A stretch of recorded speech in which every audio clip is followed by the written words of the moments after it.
இரட்டிப்பான நன்மையை தருவேன் என்றிரே, இன்றைக்கே தருவேன் என்று வாக்குரைத்தீரே.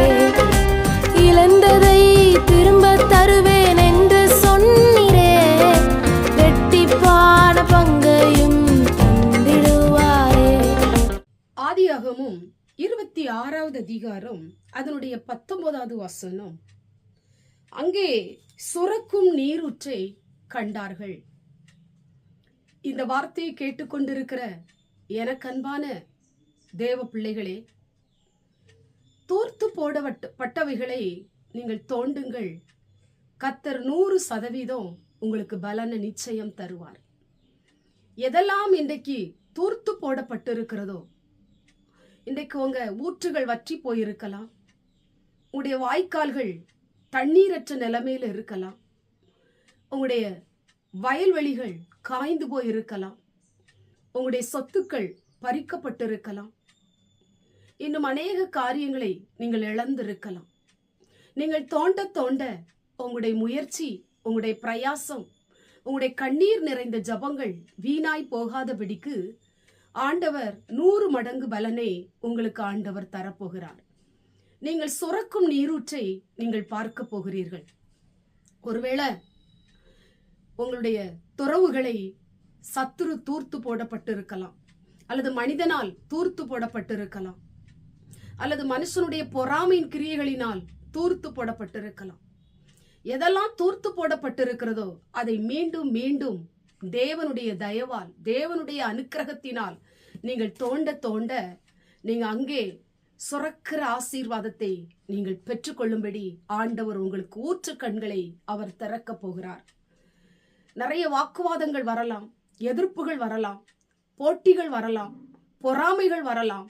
பிரச்சனைக்கு மேல் பிரச்சனை வந்தாலும் ஆண்டவர் மேல வைத்த நம்பிக்கையை விட்டு விடாதீங்க. கர்த்தர் நிச்சயமாய் உங்களுக்கு ஒரு ஆசீர்வாதத்தை கர்த்தர் தருவார். உங்களுடைய தொழில், உங்களுடைய வியாபாரம், நீங்க செய்கிற ஊழியங்கள், நீங்கள் செய்கிற காரியங்களை எல்லாம் மனுஷன் தூர்த்து போட்டப்பட்ட நிலைமையில இருக்கலாம்.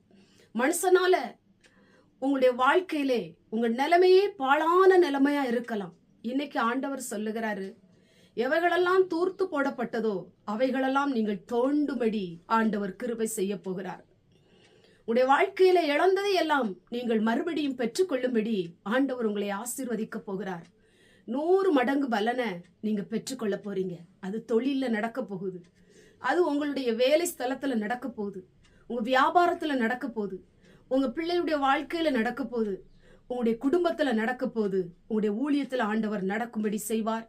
தோண்டுவதை நீங்கள் நிறுத்தி விடாதீர்கள், ஜெபிப்பதை நிறுத்தி விடாதீர்கள், தேவனை தேடுவதை நிறுத்தி விடாதீர்கள், சத்தியத்தை கேட்பதை நிறுத்தி விடாதீர்கள். மீண்டும் மீண்டும் மீண்டும் மீண்டும் ஆண்டவர் மேல நம்பிக்கையோடு பிரயாசப்படுங்க. 100 மடங்கு பலனை பெறுவீங்க. கண்களை மூடி ஜெபம் பண்ணுவோம். எங்கள் பரிசுத்தமுள்ள நல்ல பிதாவே, கேட்டதான வசனத்தின் மூலமாய் ஆண்டவரை சுரக்கும் நீரூற்றை கண்டார்கள் என்று வேதம் சொல்லப்பட்டது போல, இந்த வார்த்தையை கேட்டுக்கொண்டிருக்கிற உடைய பிள்ளைகள் வாழ்க்கையில எல்லாவற்றையும் இழந்து போயிருக்கலாம். துறவுகள் எல்லாம் தூர்த்து போடப்பட்ட நிலைமையில இருக்கலாம்.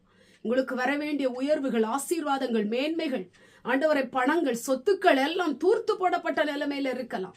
இன்னைக்கு அவைகளை மீண்டும் தோண்ட தோண்ட ஜெபிக்க ஜெபிக்க கர்த்தர் நீரூற்றை கட்டளையிட்டு ஆண்டவரை நெருக்கத்திலிருந்து விசாலமான இடத்திற்கு பிள்ளைகளை கொண்டு வந்து வாழ்க்கையை ஆசீர்வதிக்க போவதற்காய் ஸ்தோத்திரம். இந்த வார்த்தையை கேட்டுக்கொண்டிருக்கிற ஒவ்வொருவரும் 100% பலனை பெற்றுக் கொள்ளட்டும், 100% ஆசீர்வாதத்தை சுதந்தரித்துக் கொள்ளட்டும். இயேசுவின் மூலம் ஜெபிக்கிறோம் பிதாவே, ஆமென்.